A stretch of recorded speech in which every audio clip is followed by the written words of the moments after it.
पर जे देखे चलो। अस्सलाम वालेकुम। वालेकुम सलाम भाईजान।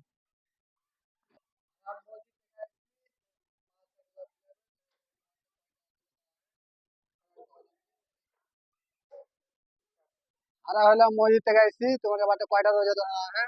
ক-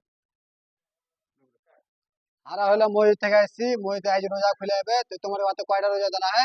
আর ওর নামটি কত লিখেলি? বেটা এই আর ছটা আছে রোজাদার ছটা।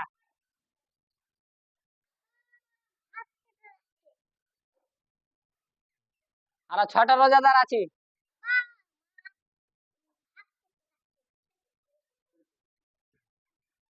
আর ছটা রোজাদার আছে ছটা। লেখো আর ছটা রোজাদার আছে।